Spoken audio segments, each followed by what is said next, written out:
यह वीडियो में मैं चैप्टर 1093 और चैप्टर 1094 के ऊपर बात करने वाला हूँ। मैं वीडियो बनाने में लेट हो गया थोड़ा, तो उसके लिए सॉरी। चलिए आगे बढ़ते हैं। एग हेड आइलैंड की तो भाई बाजी तो पूरी पलट चुकी है, जहाँ पे मार्क 3 पैसिफिस्टास का कंट्रोल वापस वेगापंक ने ले लिया है। यहाँ पे मरीन्स की तो खूब पिटाई वगैरह वो लगने वाली है भाई। अब लिटरली पिटने वाले हैं। मे भी मतलब उन्हें थोड़ी मुश्किल हो सकती है उनसे डील करने के लिए, क्योंकि वो काफ़ी स्ट्रॉन्ग बनाए हुए हैं उसने। मतलब वो काफ़ी टफ है। ऐसा नहीं है कि मतलब कोई भी मामूली मरीन आके उनको गोली वोली मार देगा तो वो मर जाएंगे। मतलब वो पहले वाले पैसिफिस्टास जो आपने वॉर में देखे थे उनसे ज़्यादा एडवांस हैं। और देखते हैं अब आगे क्या होता है। रही बात चैप्टर की, तो इस चैप्टर में हमें किज़ारो वर्सेस लूफी की बैटल देखने को मिलेगी। तो चैप्टर की स्टार्टिंग जहाँ क्यूट से कवर पेज से होती है, जहाँ पे कोबी एंड हेल्मपो के जो ग्लासेस हैं वो उन अजीब से दिखने वाले क्रीचर ने पहन रखे हैं। और तो अपनी चैप्टर की शुरुआत वहीं से होती है, जहाँ पे लूफी ने अपने जायंट फॉर्म के अंदर आके किज़ारो को पकड़ा हुआ है। और यहाँ पे किज़ारो शॉक्ड नहीं है लूफी की गियर 5 वाली फॉर्म को देख के। 5 एल्डर्स ने बता रखा होगा कि मतलब इसकी कोई ऐसे जायंट फॉर्म होती है। जॉय बॉय के डेविल फ्रूट के एबिलिटीज़ के बारे में उसको बताया होगा, तो इसलिए किज़ारो थोड़ा शॉक नहीं लगा मुझे उसमें दिखा हुआ। यहाँ पे ऐसा नहीं है कि किज़ारो मतलब उसकी इस फॉर्म को पहली बार देख रहे हैं हम, लेकिन वो देख तो पहली बार रहा है, लेकिन मतलब वो काइडो की तरह कंफ्यूज नहीं है कि ये कैसी रिडिकुलस पावर है या मतलब ये कैसी डेविल फ्रूट अवेकनिंग है। ऐसा तो उसके चेहरे को देख के नहीं लग रहा हमें। किज़ारो को थोड़ा सा मतलब सतर्क रहना पड़ेगा उससे फाइट करने के लिए। मतलब अब वो एम्परर ऑफ द सी है और उसकी अवेकनिंग हो चुकी है, प्लस वो जॉय बॉय भी है। तो अभी हमें पूरी पावर्स के बारे में नहीं पता लूफी की मतलब कैसे काम करती हैं। पावर ऑफ इमेजिनेशन तो है, लेकिन मतलब और कौन से बजरंगन के अलावा उसके पास और कौन से न्यू अटैक्स हैं वो हमें अभी नहीं पता। और ये बात लूफी की इस गियर फॉर्म में आने की, मतलब वो 5th गियर में आने के बाद इस पावर के बारे में नहीं जानता कि मतलब ये रेटिकुलस पावर है। उसको अपनी इमेजिनेशन से कुछ भी कर सकता है। मे बी अगर वो इस मतलब फॉर्म में जाता ना, तो वो बोलता है कि मैं पूरी तरह जब फ्री हो जाता हूँ ना तब मैं वो बन जाता हूँ। बट मतलब उसकी जो मेमोरी है, आई थिंक उसके अंदर दूसरी पर्सनैलिटी आ जाती है जहाँ तक मुझे दिख रहा है। और यहाँ पे किज़ारो और बाकी मरीन्स का यही सोचना है कि वो लूफी को हरा के डेविल फ्रूट को वापस ले सकते हैं। मतलब मैं एक ही बात कहना चाहूँगा, भाई सब कुछ ज़्यादा नहीं हो गया ये? मतलब कुछ भी। वैसे एगेड आइलैंड के बाहर जो फ्लीट हमें दिख रही है वो काफ़ी बड़ी फ्लीट है, जो बस्टर गोल से भी ज़्यादा बड़ी लग रही है मुझे। चलो आगे देखते हैं क्या होता है। यहाँ पे मीनवाइल लूफी उसे कोई फ़र्क नहीं पड़ता। वो अपनी फ्रीडम को एंजॉय करना चाहता है। वो ऐसी हंसमुख तरीके से किज़ारो की गांड मारेगा लगता है मुझे। तो जैसे यहाँ पे लूफी ना किज़ारो को पकड़ता है, वो उसे घुमाना चालू कर देता है। किज़ारो अपनी टोन में बोलता है कि अरे लगता है यार मैं थोड़ी सी मुश्किल में हूँ। अरे लूफी भाई क्या कर रहे हो यार, मुझ पे थोड़ा रहम तो खाओ यार, मेरे को चक्कर वक्कर आ जाएंगे यार। What is this behaviour. यहाँ हम देखते हैं लूफी कुछ ज़्यादा ही मजे में, और वो किज़ारो को हेलीकॉप्टर की तरह घुमा के पता नहीं कहाँ बाहर फेंक देता है उसके बैरियर। तभी हम एटलस को देखते हैं, जो कि मतलब वहाँ पे पैसिफिस्टास के कंट्रोल को वापस लेके जाने के लिए डॉक्टर वेगापंक के साथ वहाँ से जा रही होती है। कि जो मार्क 3 पैसिफिस्टास का कंट्रोल था वो किज़ारो ने ले लिया था, तो मेरे ख्याल से उन्हें वापस लाना ज़रूरी है। अगर मतलब वो वहाँ से आइलैंड से बाहर निकलेंगे तो मार्क 3 पैसिफिस्टास उन्हें आसानी से मार सकते हैं अपनी लेज़र के ज़रिए। और तो इस एक और बात होती है जिससे मतलब सब शॉक हो जाते हैं। एकदम से वेगापंक बड़ो चिल्ला के बोलता है मैं भी जाऊँगा तेरे साथ। मतलब उसके बाद जो वहाँ पे उसकी ग्रैंड फ्लीट के कैप्टन्स होते हैं जैसे रॉबिन सांजी वगैरह, वो सब बोलते हैं अबे बड़ो भोसड़ी के चूतिया है, तेरे पीछे पड़े हुए हैं, तू भोसड़ी के वहाँ जाने की बात कर रहा है, बहन के लौड़े चुपचाप बैठा रहे यहीं पे। लेकिन वो डॉक्टर वेगापंक जो है वो जाने की जिद करता रहता है कि मेरे को जाना है अंडी मंडी शंडी। आई गेस वो बोनी को ढूंढने गया, क्योंकि वो अभी उसके अंदर ही है जहाँ पे वो फाइबरी फेस करके जो क्योंकि डॉक्टर वेगापंक ने अंदर जाने की जिद इसलिए लगा रखी है क्योंकि वहाँ पे जो बोनी है वो अंदर बंद पड़ी है जहाँ पे वो जाना चाहते हैं। तो आई थिंक उसको देखने के लिए जा रहा है, मतलब वो जिंदा है या मर गई, मतलब जो भी है। क्योंकि लास्ट चैप्टर में हमने देखा था कि किज़ारो से अगर वो फाइट करते करते किज़ारो उससे बैरियर के पास फेंक देता है, जिससे कि उसे बहुत जोर से मतलब करंट लगता है और मतलब वो नीचे गिर जाती है कहीं पे। जहाँ पे नीचे गिरते ही उसे सेंटोमारो पकड़ लेता है। और मतलब और यहाँ पे बात है फ्रैंकी हमारा जो शिप राइट है वो भी सुन रहा था। तो मतलब फ्रैंकी बताता है कि बोनी के साथ एक्चुअली क्या हुआ था। तो यहाँ पे हमारा वेगापंक गुस्सा हो जाता है। वेगापंक उसके ऊपर गुस्सा करता है, उसे बोलता है कि तुम एक अडल्ट हो, तुमने एक बच्ची को पिटने दिया, ये तुम कैसे कर सकते हो बेवकूफ़। यहाँ पे अपना फ्रैंकी उससे माफ़ी मांगता है, जबकि उसकी कोई गलती भी नहीं थी। खैर कोई बात नहीं, क्योंकि बोनी उसे खुद ही लड़ने चली गई थी उन सब लोगों से, उसको बिना बताए, मतलब उसकी बात बिना माने।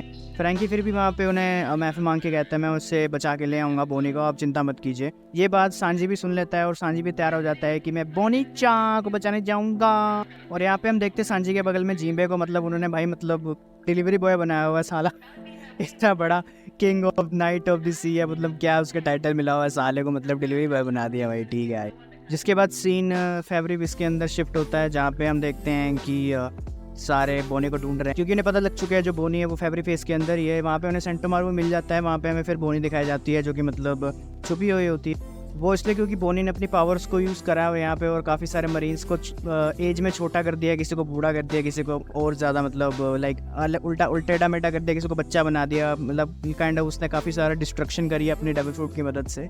तो इसलिए वो उसे ढूंढ भी रहे हैं आई थिंक, क्योंकि बोनी यहाँ पे छुप के बैठी है। वहाँ पे वो इसलिए बैठी है क्योंकि वो सबसे फाइट नहीं कर सकती, मतलब वो एक ही तो है, मतलब अब क्या वो इतनी स्ट्रांग भी नहीं है कि मतलब वो इतने सारे मरीन्स को झेल पाए। सेंटोमारू बोनी को पकड़ते ही बेहोश हो जाता है जब वो नीचे गिर जाती है और उसके बाद उसे मरीन्स पकड़ के ले जाते हैं। तो बोनी डिसाइड करती है कि वो वहीं पे छुप के रहेगी जब तक ये सारी चीज़ें शांत नहीं हो जाती। मीनवाइल हमें लूफी दिखाया जाता है जहाँ पे सीन लूफी के ऊपर शिफ्ट होता है, जहाँ पे वो हवा में होता है और किज़ारू से लड़ रहा होता है और लड़ते लड़ते वो जोरो को भी देख पा रहा होता है और वो जोरो को कहता है अरे जोरो भाई तुम यहाँ पे फाइट कर रहे हो क्या?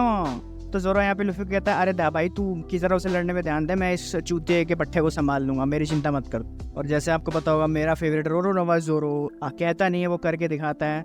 उसने लिटरली भाई मतलब उससे लड़ने के लिए लूची को अपनी अवेकनिंग यूज़ करनी पड़ रही है। और मुझे ना ये मतलब सीरियसली देख के लग रहा है मेरे को हंसी आ रही है, ऐसा लग रहा है कोई बंदा ना बिल्ली को मार के भगा रहा हो, चल बहुत सड़े के लिए यहाँ से आ जाता है मुंह उठा के जाइए। और यहाँ पे जोरो 3 स्वॉर्ड स्टाइल यूज़ कर रहा था और यहाँ पे वो लूची की बेइज्जती मार के बोलता है कि अबे तेरे जैसे चूतिया पावर लेवल का बंदा मेरी जैसे कैप्टन से फाइट नहीं कर सकता, वो तू क्या फाइट करेगा emperor of this is sea Mugiwara Luffy से, उससे पहले तुझे मुझसे भिड़ना पड़ेगा। यहाँ पे रोबरूची बोलता है कि माना मैं एम्परर ऑफ द सी को नहीं हरा सकता, लेकिन उसके नंबर 2 वाले बंदे को हराना कोई मुमकिन बात नहीं है, मतलब तू तो ऐसे ही मेरे लिए छोटा बमचा। लेकिन मुझे एक बात समझ नहीं आई, ये बहन का टका पहले तो उसे एम्परर मान नहीं रहा था, लगता है पिट पुट समझ आ गया थोड़ा बहुत, नहीं भी आता तो हमारा जोरो भाई तो है ही, किंग ऑफ हेल मार के इसकी मुंड फाड़ के इसका दिमाग ठिकाने ले आएगा। जहाँ पे सीन शिफ्ट होता है वहाँ पे किज़ारू बोलता है मैं सी के अंदर गिरने वाला हूँ और मतलब वो मतलब बड़ा रिलैक्स लग रहा होता है भाई, मतलब कुछ है नहीं उसके लिए वो, जहाँ पे वो अपना एक मूव इस्तेमाल करता है जिसका नाम होता है यासागामी नो माना तामा करके कुछ नाम है, जहाँ पे हम देखते हैं वो इस अटैक को यूज़ करने के बाद बहुत सारे लेजर्स में कन्वर्ट हो चुका है, जहाँ पे लूफी देख ही रहा होता है तो सडनली वो सारे जो लेजर्स होते हैं वो किज़ारू में कन्वर्ट हो जाते हैं, जिसे देख के लूफी की गांड पड़ जाती है, ऑब्वियस सी बात है। और यहाँ पे किज़ारू के सारे जो क्लोन्स हैं उन्होंने लाइट स्वॉर्ड बना लिए जहाँ पे वो उसे इंजर्ड भी कर सकते हैं। यहाँ पे हम ये भी देखते हैं लूफी उससे इंजर्ड हो भी गया है थोड़ा बहुत। फिर लूफी अपना डॉम विप करके कोई अटैक होता है उसे यूज़ करता है जिससे थोड़े बहुत क्लोन्स उसके डिस्ट्रॉय हो जाते हैं, लेकिन वो भागने लग जाता है कि मतलब उतने सारे क्लोन से एक साथ नहीं बढ़ सकता। वो ट्राई कर रहा है कि मतलब उन्हें एक लाइन में आ जाएंगे, मतलब उसके पीछे पीछे आएंगे तो फिर उन्हें मार देगा वो। फिर लूफी अपने डॉम स्टैम्प को यूज़ करके उन सब क्लोन्स को डिस्ट्रॉय कर देता है जो उसके पीछे लाइन वाइज चल रहे हो।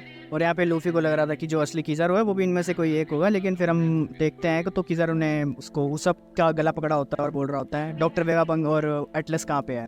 जिसके बाद हम कूल सी गाड़ी देखते हैं जिसका नाम है वेगापंक 8 और यहाँ वेगापंक एटलस और वेगापंक एंड सांजी उस अजीब सी मशीन के ऊपर चढ़ के जा रहे होते हैं।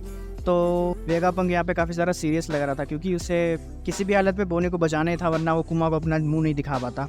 और यहाँ पे ये भी बोल देता कि बोनी जो है वो एक छोटी सी बच्ची है, वो उसका दिमाग लाइक मतलब अडल्ट चीज़ उसको समझ नहीं है चीज़ों और लेकिन यहाँ पे इतना आसान नहीं है भाई किज़ारू से बचना। किज़ारू देख लेता है उसे और मतलब वेगापंक और उनके ऊपर अपनी लेज़र ब्लास्ट वगैरह करने वाला होता है। और यहाँ पे लूफी उस लाइट को खा लेता है, मतलब उस अटैक को खा लेता है जो उसने किया था, और वहाँ पे इस लूफी के पूरे शरीर में से लाइटनिंग निकलने लग जाती है और वो बोल रहा होता है बहुत गर्म है बहुत गर्म है। खैर यहाँ पे लूफी ठीक ही होगा, मुझे नहीं लगता उसे इतना फर्क भी पड़ा होगा। मीनवाइल वेगापंक लेबोफेस्ट से नीचे आ चुका है जहाँ पे उसने किज़ारू ने मार्क 3 पैसिफिस्टास का कंट्रोल लिया था अपने पास, और सबमरीन्स को पता लग चुका है कि मतलब वो नीचे आ चुका है, बड़ा बहन का टका मारो उसको बहन का टका। और सैटर्न को भी उन्होंने रिपोर्ट कर दिया मरीन्स ने कि डॉक्टर वेगापंक नीचे आ चुके हैं वहाँ पे, और सैटर्न को भी इसके बारे में पता लग चुका है। अब एटलस ने मार्क 3 पैसिफिस्टास की कमांड अपने हाथ में ले ली है और उसने सब पैसिफिस्टास को कमांड दी है कि मरीन्स के खिलाफ हो जाओ और उन्हें मारने लग जाओ। तो आप देख सकते हो आगे सब मरीन्स को वो मार रहे हैं। पैसिफिस्टास अब मरीन्स के खिलाफ हो चुके हैं और उनके ऊपर अटैक पे अटैक करी जा रहे हैं। तो कई मरीन्स मतलब काफ़ी बैडली मैनेज कर पा रहे हैं बचना, कुछ तो भाई पूरे मर ही गए हैं ऑलमोस्ट, मतलब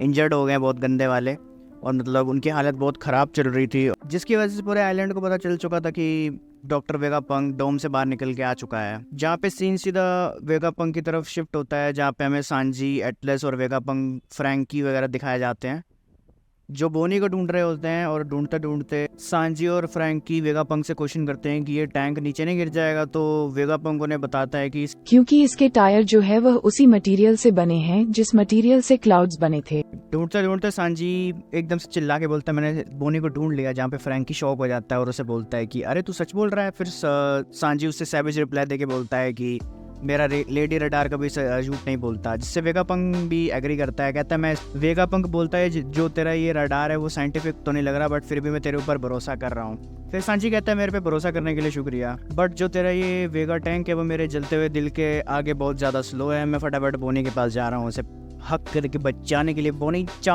मैं आ रहा हूँ आपके पास, बोनी चा। बेसिकली सांजी यहाँ पे मतलब किसी भी लड़की के लिए लाइक मतलब इतना पोसेसिव है, तो वो उसी की बात कर रहा है। आपने अगर एनीमे देखा तो आपको पता ही होगा। जहाँ पे सीन चेंज होता है और हमें बोनी दिखाई जाती है जो कि वॉइस एंड पर्ल्स वगैरह से फाइट कर रही होती है, और सीन कुछ ज़्यादा ही अच्छा होता है। तो मैं फिर बोनी सबको ये दिखाती है कि बोनी के सामने ये सब मरीन्स कुछ भी नहीं है। जहाँ पे वो एक अटैक लॉन्च करती है जिसका नाम है NDE यानी कि नियर डेथ एक्सपीरियंस, और ये लॉन्च करते के साथ ही जो मतलब मरीन होता है उस पूरा लाइक मतलब कंकाल बन जाता है और फिर वापस से इंसान बन जाता है। मतलब वो मरीन बोलता है कि मैंने लिटरली नर्क लोग एक्सपीरियंस करके आया हूँ 10 सेकंड के अंदर। और बॉयज एडमिरल्स फाइट कर रहे थे बोनी के साथ, और जहाँ पे हम एक बॉयज एडमिरल को देखते हैं जहाँ जिसके पास राइज फ्रूट होता है। सॉरी राइड फ्रूट होता है।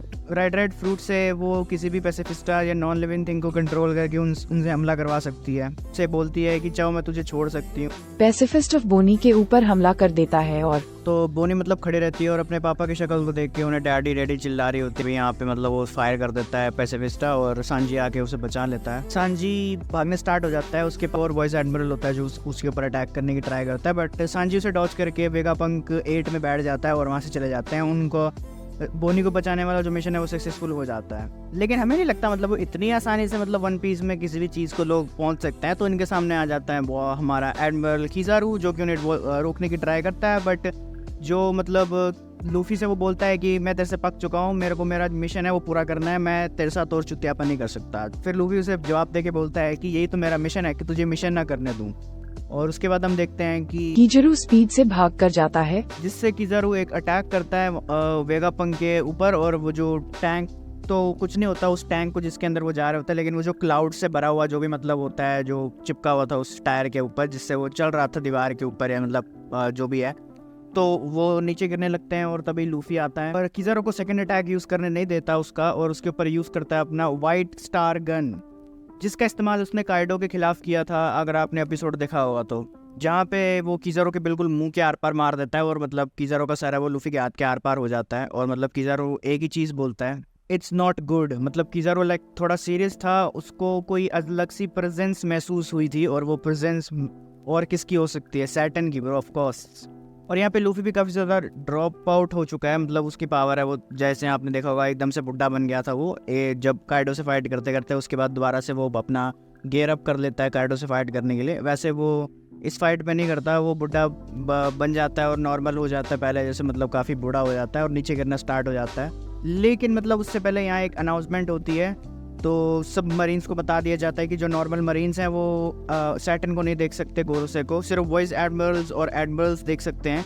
तो एक मरीन देखने की ट्राई तो करता है लेकिन उसका अचानक से सर फट जाता है। उससे पहले जो स्ट्रॉन्ग लोग होते हैं उनको एक प्रेजेंस महसूस होती है इंक्लूडिंग किजारू, और मतलब यहाँ पे लूफी गूफी से एकदम सीरियस हो जाता है, जोरो भी एकदम सीरियस हो जाता है, और रॉब लुची का भी चेहरा देख सकते हो वो भी सीरियस हो जाता है एकदम से। और यहाँ पे जिम्बे को भी हम देखते हैं जिसने उसकी प्रेजेंस महसूस करी थी। इवन सांजी आई थिंक उसको भी महसूस हुई होगी लेकिन उसका पार्ट नहीं दिखाया शायद से। और तभी एंट्री होती है सैटर्न की, और आते ही वो बोलता है मतलब वो सारे पैसिफिस्टास को रोक देता है कि पैसिफिस्टास रुक जाओ, और सारे पैसिफिस्टास रुक जाते हैं। यहाँ पे जो वेगापंक एटलस है वो नहीं कमांड दे रहा होता है कि हमारी कमांड मानो हमारी कमांड मानो करके, क्योंकि पैसिफिस्टा और बाकी जो रोबोट्स और जो जितने भी PX0 से PX जितने भी बने हैं उनकी सारी अथॉरिटी गोरोसे के पास थी। सबसे ऊपर 5 एल्डर्स आते हैं, उसके बाद वेगापंक आता है, उसके बाद सेंटोमारो, उसके बाद नीचे आते हैं और आगे जो उसके होल्डर्स होते हैं। जो सबसे डेंजरस विलन है मरीन्स में से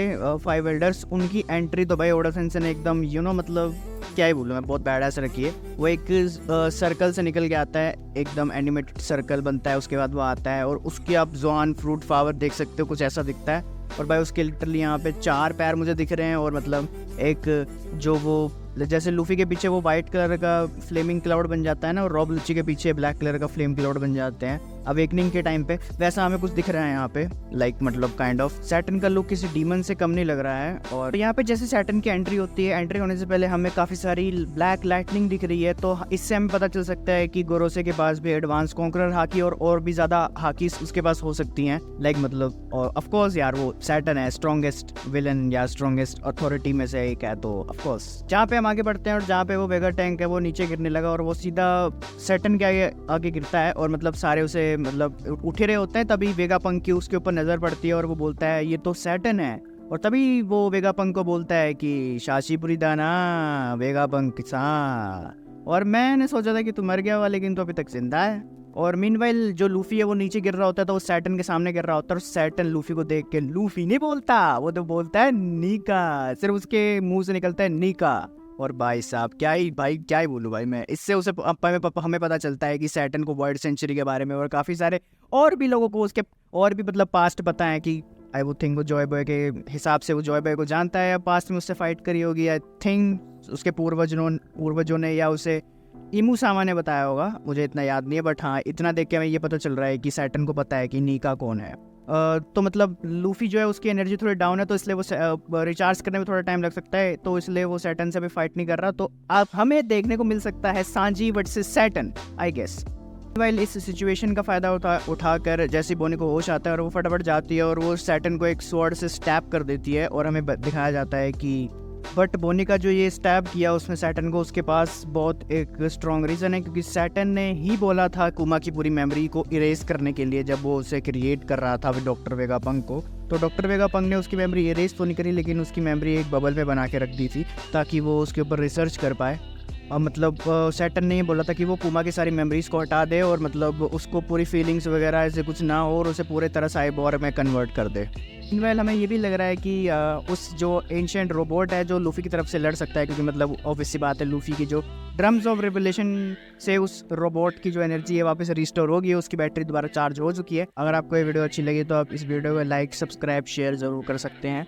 मैं कोशिश करूँगा कि जल्दी स्पॉयलर्स और मेन वीडियो लाना, मतलब मैं अकेले ही एडिट करता हूँ तो थोड़ा सा टाइम लगता है, मतलब एक बंदा क्या उम्मीद कर सकते हो। अगर आपको फिर भी ये वीडियो अच्छी लगे तो प्लीज़ कमेंट। और बस आज की वीडियो में इतना ही, मिलते हैं नेक्स्ट वीडियो में, तब तक के लिए सायोनारा।